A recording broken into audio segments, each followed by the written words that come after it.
For somebody who is a friend of the friend, let's go to Peccioli. That's near Pisa in the Tuscany region of Italy. He was U.S. ambassador to the European Union from 2014 to 2017. Antony Gardner, thank you for joining us here on France 24. Thank you. Ambassador, I read a piece this week. You're in fact known as the two Tonys. You've known each other, Tony Blinken and yourself, since the age of 5. You both went to Harvard, both went to Columbia Law School. You both have fathers who were themselves ambassadors. I guess you know him better than anyone else, except for the president-elect himself going into this. He's a remarkable person, really. When I heard about the appointment, I felt the world had become better, honestly. I've worked with him twice during the Clinton years, 2 years, and then during the Obama years. And I've seen him in some pretty difficult, high-pressure situations. You know, he was responsible for leading the interagency effort, for example, after the Russian invasion of Crimea, which was not easy. A lot of big egos around the table, and I never saw him lose his cool. He did it beautifully. I have an enormous regard for him, intellectually and also as a person. And he's really going to have to hit the ground running, what with so many posts vacant inside of the State Department. That's right. I mean, it's hard to imagine the scale of what he's facing. So not only just foreign policy, but also rebuilding the State Department that is truly demoralized. Now, it's not the first time that the State Department has been demoralized, but this time is much, much worse. A lot of people left, those who could leave, close to retirement age, and did so. Many young people didn't even want to apply. There are a lot of gaps to be filled. So just in terms of the managerial, challenge, it's enormous. So he's got his hands full for sure. You're right. There are precedents, and we remember in 2009 when Barack Obama took over, there were many inside the State Department at the time who had been demoralized by the war in Iraq, who felt they'd been overruled by a group of neocons. Is it really that much different this time? Oh, yeah, it is very different. I mean, if you just make a few calls within the State Department, I think you get the same view. And the reason is the State Department was viewed as the enemy, because most of the people not only have passports, they've lived abroad. And it's true that probably the majority, or even the large majority, are Democrats. So they were seen as the enemy and starved of funds. And recall that Trump tried several times to really gut the funding of the State Department, which is actually not that large compared to things that we fund across the board, including the military. The people are feeling we are not respected here, and our views are not respected. You had a couple of secretaries of state, from Rex Tillerson to Pompeo, who I think treated people with disdain. Will you be able to put the genie of isolationism back in the bottle now, especially since we know that on certain points of foreign policy, most notably China, there isn't going to be some break with the Trump administration? Biden's promised to be tough as well. For sure, but that's a really good question. I think one of the big challenges will be, can we show the American people over the next 4 years that working with allies, working within the rules and the institutions we built after the Second World War, yields better results for them than going it alone, unilaterally, bilaterally, transactionally, as Donald Trump did, sometimes insulting allies or undermining Europe and certainly the EU. We have to make that case successfully. In not only 4 years, I would say we need to make it in 2 years before the midterm elections. That's going to be a very tough hill to climb. But look, he's the perfect person to do it. He's the perfect person to do it. And how does he wade into an argument like the one we witnessed last week between the French president and the German defense minister, Emmanuel Macron, who's still standing by the idea of a European defense force, and the German defense minister who says, well, we just can't do it without the United States? Well, it depends what you mean by it. And I think there's a lot of disagreement in Europe about the definition of it. If it's really to be sovereign in that, not needing the United States, I think that is something that will not be achieved.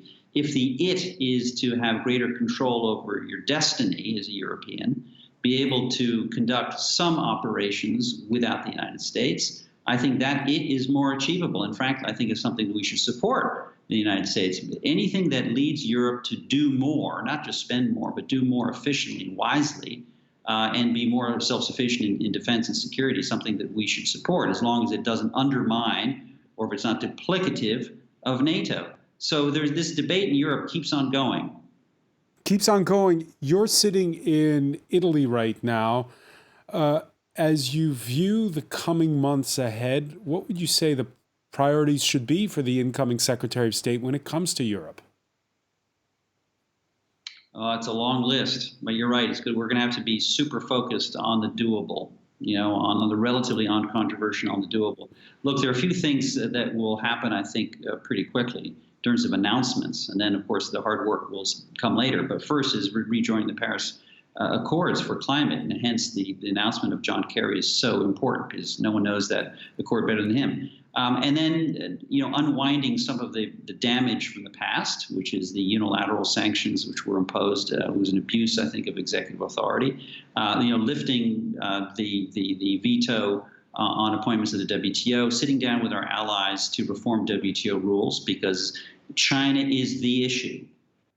Of all the lists I could mention over the next couple of minutes, China will be the issue. We're going to have to show better results, i.e. working with our allies to reform rules that have not been reformed now for almost 20 years.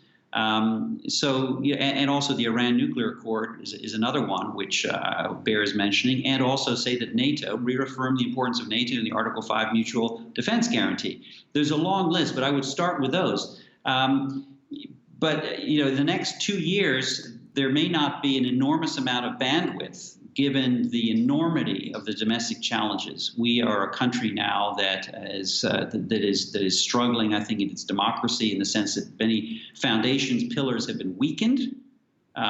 This is a president who's had no regard for some of the pillars of American democracy, the media and the judiciary. So foreign policy, while extremely important, is going to take perhaps a second or back seat to the importance of rebuilding domestically.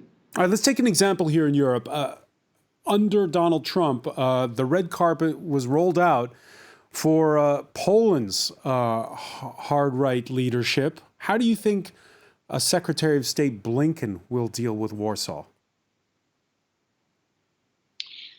Well, I certainly don't want to speak for him, but I can say that a Biden administration almost certainly will rediscover the importance of human rights, of good governance, of anti-corruption, many topics which were hardly uttered by Donald Trump for 4 years, at least until the Chinese disappointed him and didn't give him what he wanted in the Phase 1 trade deal. And then he started talking about human rights. So human rights will be very important. And human rights not just outside of Europe, but also human rights inside Europe. And by the way, a lot of European states and the European Commission itself are raising serious concerns about some activities are going on in a few countries, and you mentioned one, but there are others. Let's remember, it's not just the Hungarians, it's not just the Poles, there are others. And those are legitimate concerns to raise. They will be done, however, I think with the greatest respect. They won't be done in a lecturing manner, because after all,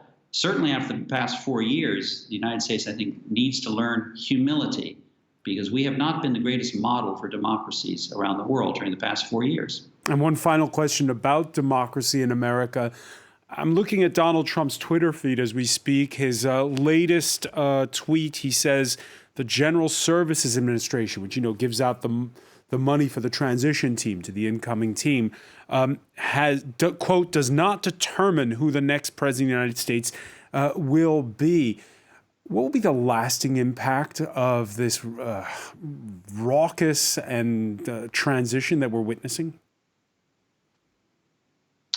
Well, it's a sad spectacle. There are really two fundamental principles of a democracy. One is the peaceful transition of power, and the other is that every vote counts and every vote should be counted. And it's remarkable to me that so many Americans don't seem to share that view. But I remain optimistic that this is a needed wake-up call. And I say needed because many Americans like me grew up studying about the failures of democracies outside the United States. And we often assume these are things that only happen in underdeveloped countries. Well, guess what? They can happen in the United States as well. And it's important that we remember that. So it's possible that we come out of this crisis rediscovering what's truly important about a democracy and the lesson that every generation has to defend it. All right, Ambassador Antony Gardner, many thanks for joining us.